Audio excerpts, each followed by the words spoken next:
ایک دفعہ کا ذکر ہے، ایک چھوٹے سے گاؤں میں جہاں سب لوگ شام کو اپنی چھت پر بیٹھ کر چاند کو دیکھتے تھے۔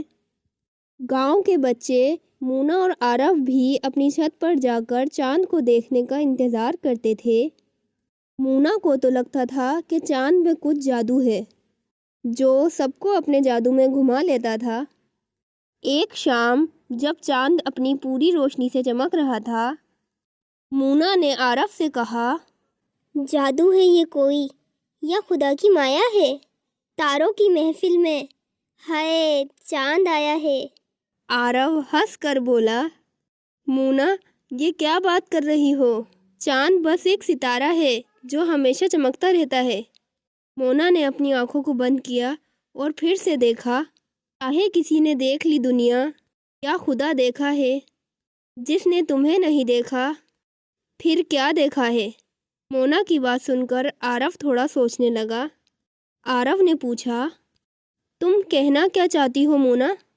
مونا نے مسکراتے ہوئے جواب دیا، یہ جو چاند ہے اس کی روشنی سے سب کچھ نیا دکھائی دیتا ہے، جیسے ہم دونوں ایک دوسرے کو سمجھ رہے ہیں۔ عارف کو لگا کہ مونا کچھ زیادہ ہی سوچ رہی ہے، لیکن اس نے اس کا ساتھ دیا۔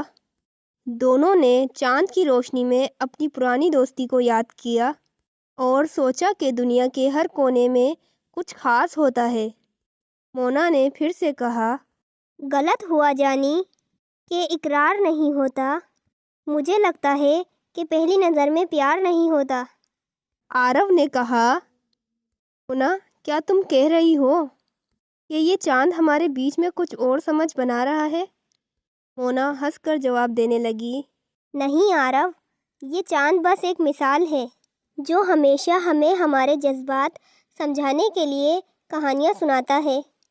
عارف کو تھوڑا سمجھ آیا، لیکن اس نے بھی سوچا، مجھے لگتا ہے مونا نے سچ میں کچھ ایسا دیکھا ہے جو میں نہیں سمجھ پایا۔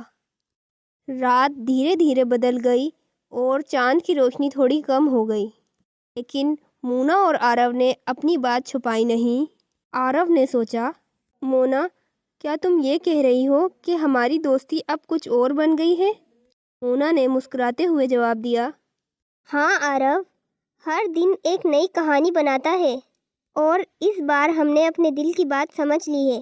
دونوں دوستوں نے سوچا، پیار اور دوستی جو چاند کی روشنی سے بھی زیادہ چمکدار ہوتی ہے، سب سے خاص ہوتی ہے۔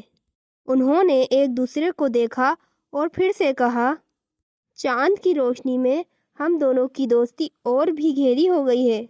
اور اس طرح مونا اور عارف نے اپنی دوستی اور جذبات کو سمجھنے کے لیے سفر طے کیا اور یہ سیکھا کہ ہر ایک روشنی کے پیچھے ایک خاص کہانی ہوتی ہے۔